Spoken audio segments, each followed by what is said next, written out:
रिचा नाम की एक लड़की थी जो कि अनाथ थी। बचपन में ही उसके रिश्तेदारों ने उसे एक अनाथालय में छोड़ दिया था। रिचा बहुत शांत किस्म की लड़की थी। अनाथालय में भी वो किसी से ज्यादा बात नहीं करती थी और उसके कोई दोस्त नहीं थे। उस अनाथालय में एक केयर टेकर काम करती थी जिनका नाम था मीनाक्षी। रिचा की मीनाक्षी से बहुत बनती थी। वो उन्हें अपनी माँ के समान ही मानती थी।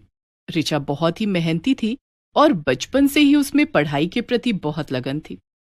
अपनी कड़ी मेहनत के कारण वो अब एक डॉक्टर बन गई थी। अब देखते हैं आगे की कहानी। एक दिन रिचा अपने हॉस्पिटल से वापस अनाथालय आती है और थक कर बगीचे में ही बैठ जाती है। तभी मीनाक्षी उसके पास आती है और उससे कहती है, अरे रिचा, आज तुम हॉस्पिटल से आकर यहाँ बैठी हो, क्या बात है? हाँ काकी, बहुत थक गई हूँ, इसलिए सोचा कि यहाँ बैठकर थोड़ी ठंडी हवा खा लूं। यहाँ भला कौन सी ठंडी हवा है, कितनी गर्मी है यहाँ पर। क्या तुम भी गुड़िया, मैंने तुमसे कितनी बार कहा है कि जब तुम्हें अपने हॉस्पिटल में रहने के लिए कमरा मिल रहा है तो तुम यहाँ क्यों रहती हो? अब तुम कितनी अच्छी डॉक्टर बन गई हो। वहां हॉस्पिटल के कमरे में सभी सुविधाएं होंगी, एसी, टीवी, फ्रिज, सब कुछ, और यहाँ तो कुछ भी नहीं है। यहाँ पर मेरा सब कुछ है काकी। यहाँ पर मेरी बचपन की यादें हैं। ये सब अनाथ बच्चे हैं और सबसे बड़ी बात, यहाँ पर आप हैं। मैं आपको छोड़कर किसी भी जगह नहीं जाना चाहती हूँ, चाहे वो कितनी ही आलीशान क्यों ना हो। उल्टा मैं तो यहीं पर रुककर आप लोगों के लिए कुछ करना चाहती हूँ। ओहो, तुम फिर से शुरू हो गई गुड़िया। तुमसे बहस करना तो एकदम बेकार है। खैर, ये सब छोड़ो, आओ अब अंदर चलो और खाना खा लो। आज मैंने तुम्हारा पसंदीदा कढ़ी चावल बनवाया है। अरे वाह, कढ़ी चावल! अब आप ही बताइए काकी, हॉस्पिटल के कमरे में किसे इस बात की परवाह होगी कि मैंने खाना खाया भी है या नहीं, और आप यहाँ मुझे मेरे पसंदीदा कढ़ी चावल खिला रही हैं। तुमसे तो मैं कभी भी जीत ही नहीं पाऊंगी। चलो अब। ऐसे ही कुछ दिन बीत जाते हैं और सब कुछ अच्छा चलता रहता है। रिचा के हॉस्पिटल में ही एक और डॉक्टर था जो उसके साथ ही काम करता था। उसका नाम मनीष था और वो मन ही मन रिचा को चाहने लगा था। रिचा भी उसे एक अच्छा दोस्त मानती थी। काफी दिनों तक वो दोनों दोस्त बनकर रहे, लेकिन एक दिन मनीष रिचा के पास आता है और बोलता है, हेलो रिचा, वो मैं तुमसे पूछना चाहता था कि क्या तुम आज ड्यूटी के बाद फ्री हो? हाँ, मैं तो ड्यूटी के बाद घर ही जाऊंगी, मगर क्यों, क्या हुआ? ओ, अरे तुम्हें तो पता है ना कि हमें एक रिपोर्ट तैयार करनी है जिसमें हमें बताना है कि कैसे कॉफी शरीर को कितना फायदा पहुंचाती है अगर उसे सही मात्रा में लिया जाए तो। हाँ तो उसका क्या करना है मनीष? वो पास में ही कॉफी की एक नई दुकान खुली है, तो क्यों ना हम चलकर वहां कॉफी पिएं। इससे हमें कॉफी के फायदे लिखने में और आसानी हो जाएगी। मनीष जितने भोलेपन से रिचा से बाहर जाने के लिए पूछता है, वो देखकर रिचा को हंसी आ जाती है। अच्छा, लेकिन मैं तो कॉफी नहीं पीती हूँ मनीष। ये सुनकर मनीष का चेहरा उतर जाता है और वो वहां से जाने लगता है। अच्छा ठीक है रिचा, फिर मैं चलता हूँ। अरे रुको ना, लेकिन मैं चाय पीती हूँ। हम चलकर चाय पीकर देख लेते हैं, क्या पता हमें आगे चलकर चाय के फायदों पर भी कोई रिपोर्ट बनाने को मिल जाए। रिचा की बात सुनकर मनीष को भी ये यकीन हो गया कि रिचा के दिल में उसी के लिए जगह है। फिर क्या था, दोनों के प्यार का सिलसिला शुरू हो गया। कुछ दिनों बाद जब उन दोनों का रिश्ता गहरा हो गया, तब रिचा ने मनीष के बारे में मीनाक्षी को भी बता दिया। अरे वाह, ये तो बहुत अच्छी बात है गुड़िया। मैं तुम्हारे लिए बहुत खुश हूँ। अब तुम्हारा भी घर बस जाएगा, तुम्हारा अपना परिवार होगा। इससे अच्छा और क्या हो सकता है? मीनाक्षी की बात सुनकर रिचा कुछ उदास हो गई।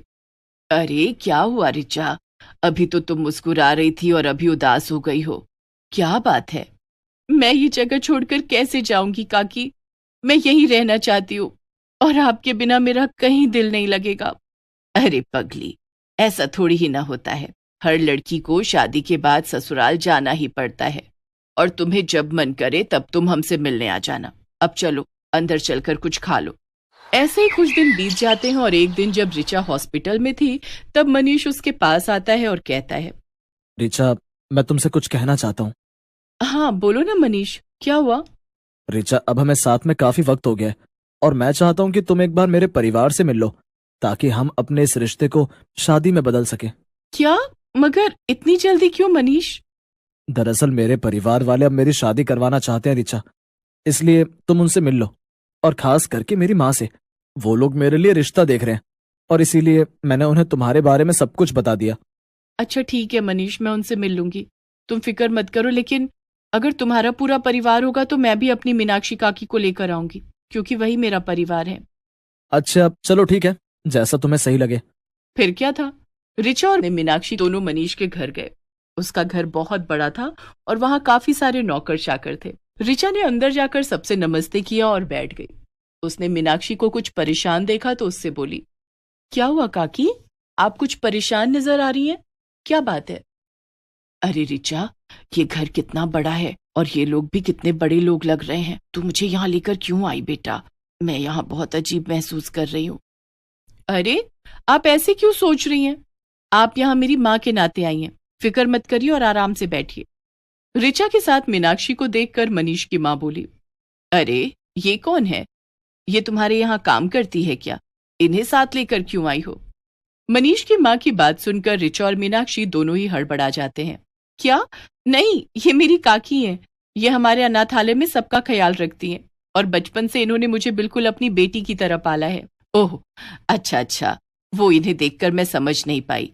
खैर ये सब बातें तो होती रहेंगी। तुम बताओ रिचा, तो तुम मेरे बेटे को पसंद करती हो? जी आंटी जी। ठीक है, लेकिन अगर तुम्हें इस घर की बहू बनना है तो तुम्हें अपने अंदर कुछ बदलाव लाने पड़ेंगे। बदलाव? कैसे बदलाव आंटी जी? देखो रिचा, हो तो तुम डॉक्टर, लेकिन तुम्हें देखकर लगता नहीं है। तुम अभी भी उस अनाथालय में क्यों रहती हो? देखो, शादी के बाद तुम्हें उस जगह को बिल्कुल भूलना पड़ेगा, क्योंकि हम लोग बहुत ऊंची सोसाइटी के हैं और हमारे घर की बहू हमारी इज्जत होगी। तो तुम ऐसी जगहों पर तो बिल्कुल भी नहीं भटक सकती हो। मनीष की माँ की बात सुनकर मीनाक्षी और रिचा दोनों दंग रह जाते हैं। रिचा मनीष की माँ से कुछ कहने जाती है, लेकिन मीनाक्षी उसे रोक लेती है। लगता है कि तुम कुछ कहना चाहती हो। आराम से बोल लेना, पर पहले मेरी बात तो सुन लो। तुम्हें अगर मेरे बेटे से शादी करनी है तो जरा शादी में हमारे स्टेटस के हिसाब से ही काम करना पड़ेगा। हम तुम्हें लिस्ट दे देंगे कि हमें शादी में क्या क्या चाहिए और सारी चीजें कैसी होनी चाहिए। देखो, तुम एक डॉक्टर हो, बस इसीलिए मैं तुम्हारी शादी अपने बेटे से करवाने के लिए मान गई हूं, लेकिन हमारे स्टेटस का ख्याल रखना बस। मनीष की माँ की बातें सुनकर रिचा को बहुत गुस्सा आ गया और वो खड़ी हो गई। बस बहुत हुआ। मनीष, तुम यहाँ खड़ी खड़ी ये सब सुन रहे हो, तुम कुछ नहीं बोलोगे क्या? अरे अब इसमें मैं क्या बोलूं रिचा, मेरी खुशी के लिए माँ हमारी शादी करने को तैयार तो हो गई है ना, तो अब तुम भी उनकी कुछ बातें मान लो ना। अच्छा, तो एक काम करो मनीष, तुम भी मेरी एक बात मान लो। तुम किसी ऊंचे स्टेटस वाली लड़की को पसंद कर लो। मुझे लगता है कि जैसा तुम्हारी माँ का स्टेटस है, तुम्हें तो सीधा प्रधानमंत्री के घर में रिश्ता भेजना चाहिए। ये क्या बदतमीजी है रिचा?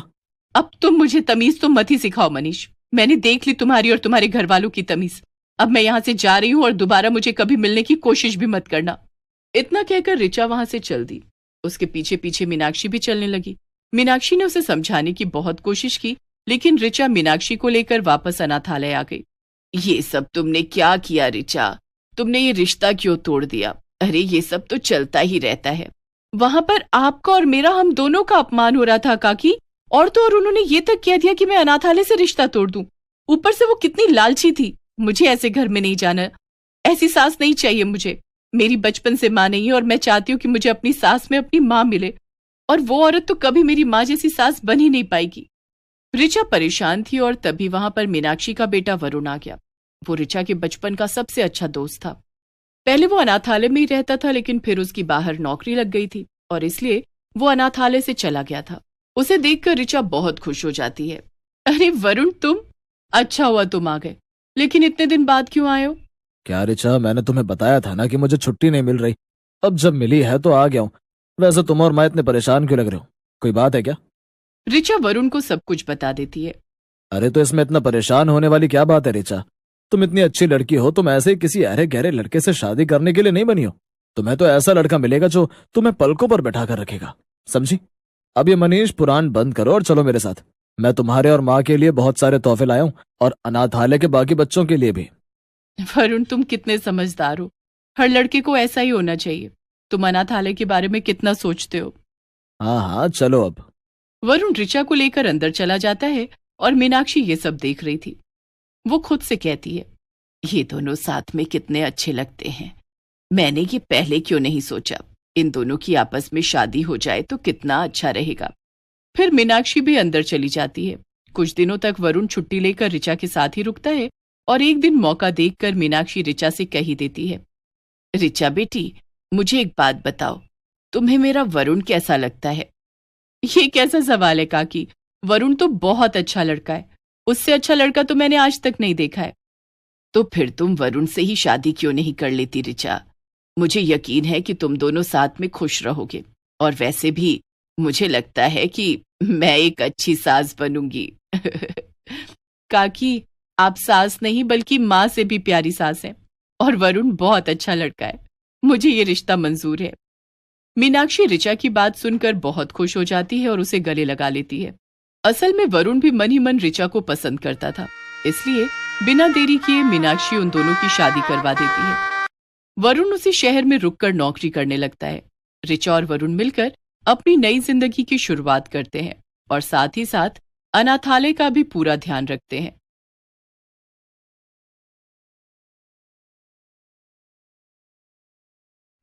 एक गांव में बल्लू नाम का एक आदमी था, जिसकी बहुत बड़ी मोमोज की दुकान थी। पूरे गांव में और कोई भी मोमोज की दुकान नहीं थी, इसीलिए गांव के सभी लोग बल्लू के पास ही मोमोज खाने जाते थे। एक दिन एक बूढ़ी औरत बल्लू के मोमोज खाने आती है। अब देखते हैं आगे की कहानी। बताओ बूढ़ी काकी, कौन से मोमोज खाओगी? चिकन मोमोज, वेज मोमोज या तंदूरी मोमोज? एक काम कर बल्लू, मुझे वेज मोमोज खिलाना तो। जरा देखूं तो कैसे मोमोज बनाता है तू। बड़े चर्चे सुने हैं मैंने तेरे। ऐसा क्या? वैसे काकी, तुम्हें पहले तो कभी यहाँ नहीं देखा। हाँ, मैं दूसरे गांव से यहाँ आई हूँ, मगर चिंता मत करो, अब तुम मुझे रोज यहीं देखोगे, वो भी अपनी आंखों के सामने। बल्लू बूढ़ी काकी की बात कुछ समझ नहीं पाता है और उन्हें उनके वेज मोमोज दे देता है। ये लो काकी, तुम्हारे मोमोज। वैसे मुझे तुम्हारी बात कुछ समझ नहीं आई। जल्दी से समझ जाओगे। वैसे ये मोमोज मुझे कुछ खास पसंद नहीं आए, और तो और ये महंगे भी बड़े हैं। खैर, ये लो पैसे। बल्लू को बूढ़ी काकी की बात कुछ समझ नहीं आती, मगर वो उनसे कुछ कहता इससे पहले बूढ़ी काकी वहां से चली जाती है। इसके बाद बल्लू भी अपने काम में लग जाता है। अगले दिन जब सुबह सुबह बल्लू वापस अपने मोमोज की दुकान लगाने आता है, तब तो वो हैरान रह जाता है।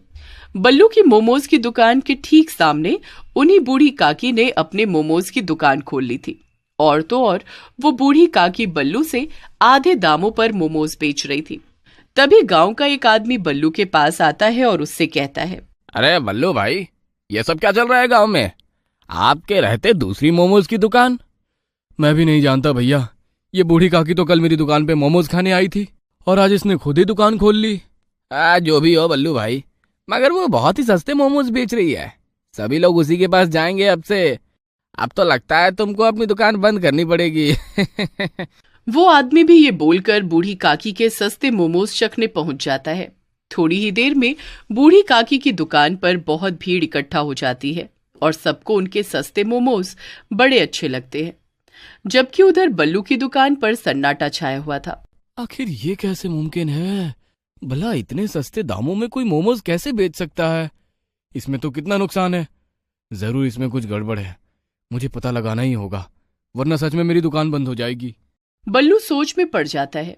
ऐसे ही कई दिन बीत जाते हैं और अब गांव के सभी लोग सिर्फ बूढ़ी काकी के सस्ते मोमोज खाने ही जाते थे। बल्लू की दुकान पर अब सबने आना बंद कर दिया था, क्योंकि सबको लगता था बल्लू महंगे मोमोज बेचकर लोगों को ठगता है। एक दिन बल्लू घर पर ही बैठा रहता है और दुकान लगाने नहीं जाता। तभी उसका बचपन का दोस्त हरीश उससे मिलने आता है। अरे बल्लू, क्या बात है? तुम आज घर पर ही बैठे हो, दुकान लगाने नहीं गए? क्या ही करूंगा हरीश दुकान लगाकर। इतनी मेहनत करो, मोमोज बनाओ, लेकिन कोई भी मोमोज खाने नहीं आता। सबको लगता है कि मैं उनको महंगे मोमोज बेच रहा हूँ। अरे तो बल्लू, तुम भी मोमोज के दाम कम क्यों नहीं कर देते? अरे दोस्त, मोमोज की लागत ही उतनी है, तो मैं क्या अपनी जेब पे नुकसान उठाकर सस्ते मोमोज बेचूं? इससे कम दाम अगर मैंने किए तो मुझे बहुत ज्यादा नुकसान हो जाएगा। तो भला वो बूढ़ी काकी कैसे इतने सस्ते में बेच रही है मोमोज? उसे लागत कम कैसे पड़ रही है? वही तो मैं भी समझ नहीं पा रहा हूँ हरीश। जरूर दाल में कुछ काला है। और मैं तो ये भी सोच रहा हूँ कि आखिर वो बूढ़ी काकी आई कहाँ से? पहले तो मैंने कभी उसे इस गांव में नहीं देखा। बात तो तेरी सही है बल्लू, जाने वो कहाँ से आई है, लेकिन अगर तुम्हें अपनी दुकान बचानी है तो घर बैठे बैठे खुद से ये सब सवाल मत करो और पता लगाओ कि उसकी दुकान पे आखिर चल क्या रहा है। हरीश और बल्लू बातें कर ही रहे थे कि तभी उन्हें घर के बाहर से कुछ शोर सुनाई देता है। बल्लू की पड़ोसन मीना जोर जोर से चिल्ला रही थी और रो रही थी। बल्लू और हरीश बाहर जाकर देखते हैं। हे भगवान, मैं लुट गई, मैं बर्बाद हो गई, मेरे सारे गहने चोरी हो गए। हे भगवान। अरे अरे, ये सब कैसे हो गया मीना दीदी? पता नहीं बल्लू भैया, रात में कैसी आंख लगी कि चोर आए और सारा सामान लूट कर लेकर चले गए, हमें भनक भी न लगी। अरे ये आजकल गांव में चोरियां इतनी बढ़ती जा रही है, आखिर हो क्या रहा है? कुछ लोग मीना को संभालते हैं और उसे पुलिस के पास लेकर जाते हैं। वहीं बल्लू और हरीश फिर से बातें करने लगते हैं। खैर बल्लू, तू चिंता मत कर, मैं शाम तक उस बूढ़ी काकी के पुराने गांव और घर के बारे में पता लगाता हूँ। फिर हम दोनों वहां चलकर पता कर लेंगे कि आखिर इस बूढ़ी काकी के पीछे का राज क्या है। और ठीक है हरीश। हरीश चला जाता है और बल्लू अपने घर में वापस चला जाता है। शाम को हरीश बल्लू से दोबारा मिलने आता है। क्या हुआ हरीश, कुछ पता चला क्या? बल्लू, बड़ी मुश्किल से मुझे वो बूढ़ी काकी के पुराने गांव का नाम पता चला है और वो यहाँ से काफी दूर भी है। तो फिर देर किस बात की है, चलो चलते हैं। बल्लू और हरीश बूढ़ी काकी के गांव जाने के लिए निकल जाते हैं। वहां पहुंचने के बाद बल्लू को सबसे पहले एक औरत दिखती है जो कि गोलगप्पे बेच रही थी। चल हरीश, ये गोलगप्पे बेचने वाली बहन से पूछते हैं, शायद ये कुछ जानती हो। ठीक है। बल्लू और हरीश दोनों उस औरत के पास जाते हैं और उससे कहते हैं, दीदी, आपके गांव में क्या पहले कोई बूढ़ी काकी रहती थी? अरे भैया, ये तो इतना बड़ा गांव है, यहाँ पर तो कितनी ही बूढ़ी औरतें रहती हैं। अब मुझे कैसे पता होगा तुम किसकी बात कर रहे हो? नहीं नहीं, असल में हमारे गांव में एक बूढ़ी काकी आई है जिन्होंने हमारे गांव में आकर वहां पर मोमोज की दुकान खोल ली और अब वो सस्ते दामों में मोमोज बेचती है। उसकी वजह से हमारे बल्लू भाई के मोमोज की दुकान ठप हो गई है। हे भगवान, कहीं तुम उस बूढ़ी औरत की बात तो नहीं कर रहे जिसके माथे पर एक बड़ा सा तिल है? हाँ हाँ, तिल तो था। तो क्या तुम उसे जानती हो? क्या वो तुम्हारी पड़ोसी थी? अरे वो इस गांव की नहीं है और पड़ोसी नहीं, वो तो एक भागी हुई मुजरिम है, चोर है वो, चोर। क्या मतलब? अरे जब वो इस गांव में आई तब उसने मेरे ही गोलगप्पे के ठेले के सामने अपनी गोलगप्पे की दुकान खोल ली। फिर वो सस्ते दामों पर लोगों को गोलगप्पे खिलाने लगी। हाँ ठीक, यही तो मेरे साथ भी किया उसने। फिर क्या हुआ? उसकी दुकान पर जितने भी लोग आते थे वो उनमें से किसी न किसी एक को नशे वाले गोलगप्पे खिला देती थी और रात में उस बूढ़ी काकी के 2 बेटे जाकर उसके घर में चोरी कर लेते थे। क्या 2 बेटे? उसके 2 बेटे भी है? हाँ और क्या, वो तो एक दिन एक आदमी पर नशे की दवा काम नहीं की क्योंकि उसे घर जाते ही उल्टी हो गई थी, तो उसके दोनों बेटे और वो बूढ़ी औरत पकड़े गए। लेकिन मौका मिलते ही वो यहाँ से भाग गए और अभी तक पुलिस उनकी तलाश कर रही है। तुम लोग तो बड़े ही खतरे में हो भैया। बल्लू, अब मुझे समझ में आया कि हमारे गांव में अचानक से चोरियां कैसे बढ़ गई। हाँ हरीश, सुबह ही मीना दीदी के घर पर भी चोरी हुई। हमें जल्दी से वापस जाकर गांव वालों को सारा सच बताना पड़ेगा, पर गांव वाले मेरी बात नहीं सुनेंगे। उन सबको तो यही लगेगा कि मैं बूढ़ी काकी से जलता हूँ, इसलिए उल्टी सीधी कहानियां बना रहा हूँ। हमें उस बूढ़ी काकी और उसके बेटों को रंगे हाथ पकड़ना होगा। हाँ, ये बात तो तू एकदम ठीक कह रहा है, पर ये हम करेंगे कैसे? वो सब तू मुझ पर छोड़ दे, अभी तो तू बस मेरे साथ वापस गांव चल। बल्लू और हरीश वापस गांव आ जाते हैं और बल्लू हरीश से कहता है, हरीश, अब तू मेरी बात ध्यान से सुनना। मैं इस बुढ़िया पर नजर रखे रहूंगा और मैं जब तुझे तेरे फोन पर मैसेज करूं तब तू सारे गांव वालों को लेकर उस जगह पहुंच जाना, ठीक है? ठीक है, मैं समझ गया बल्लू। हरीश सभी गांव वालों को बताने चला जाता है और बल्लू बूढ़ी काकी पर नजर रखने लगता है। वाह वाह, आज भी मेरे सारे मोमोज बिक गए। अब दुकान बंद कर देती हूँ और घर चलती हूँ। बूढ़ी काकी दुकान बंद करके घर जाने लगती है, मगर वो सुनसान जंगल की तरफ जा रही थी। बल्लू भी उनका पीछा करने लगता है। जंगल तक पहुंचकर बूढ़ी काकी अपने दोनों बेटों से मिलती है और उससे कहती है, मेरे होनहार बेटों, आज मैंने उस महेश की बीवी को नशीले मोमोज खिलाए हैं। वो बता रही थी कि उसके घर पर आज कोई है भी नहीं, उसका पति बाहर गया है, तो तुम दोनों जाओ और जाकर उसके घर से सारे गहने जेवर चुरा लाओ। मैं तुम्हारा यहीं इंतजार करूंगी। पर माँ, यहाँ क्यों? हाँ माँ, यहाँ जंगल के पास क्यों? अरे आज ये हमारी इस गांव में आखिरी चोरी होगी। याद नहीं, पिछली बार हम उस गांव में फंस गए थे। अब हम एक गांव में कुछ ही दिन तक चोरियां करेंगे और फिर वहां से निकल जाएंगे। तुम लोग गहने चुरा कर लाओ, फिर हम जंगल के रास्ते यहाँ से निकल जाएंगे। दोनों बेटे अपनी माँ का प्लान अच्छे से समझ जाते हैं और गांव में चोरी करने के लिए चले जाते हैं। बल्लू तुरंत हरीश को मैसेज कर देता है और उससे कहता है कि वो सभी गांव वालों को जल्दी से जंगल के पास लेकर आए। इतना कहकर बल्लू बूढ़ी औरत के सामने आ जाता है। बस, बहुत हुआ तुम्हारा खेल। अब तुम रंगे हाथों पकड़ी गई काकी। क्या? तू यहाँ क्या कर रहा है? बल्लू को देखकर बूढ़ी काकी भागने की कोशिश करने लगती है, मगर बल्लू उसे पकड़कर एक जगह बांध देता है। थोड़ी देर में सभी गांव वाले भी हरीश के साथ वहां पहुंच जाते हैं। अरे बल्लू, यह सब क्या चल रहा है? तुमने हम सबको यहाँ क्यों बुलवाया? और तुमने ये सस्ते मोमोज बेचने वाली बूढ़ी काकी को ऐसे बांध के क्यों रखा हुआ है? जरा सब्र करिए आप सब, अभी सारा सच सामने आ जाएगा। तभी बूढ़ी काकी के दोनों बेटे खुशी खुशी वहां पहुंच जाते हैं। मामा देखो, हम मनीष की बीवी के घर से गहने चुरा कर ले आए। अरे चुप कर बेवकूफ, देख वहाँ सभी गांव वाले हैं। दोनों बेटे वहां से भागने की कोशिश करने लगते हैं, मगर बल्लू दोनों को पकड़ लेता है। अरे तुम दोनों भाग कहाँ रहे हो? जरा सभी गांव वालों को सच तो बताना, वरना अच्छा नहीं होगा। दोनों बेटे गांव वालों को चोरी और मोमोज का सारा सच बता देते हैं, जिससे गांव वालों की आंखें खुल जाती हैं। अरे नहीं, हमसे तो बड़ी भूल हो गई बल्लू भैया। हमें भी सोचना चाहिए था कि ये बुढ़िया हमें इतने सस्ते में मोमोज क्यों खिला रही है। यह तो हमें बर्बाद कर देती।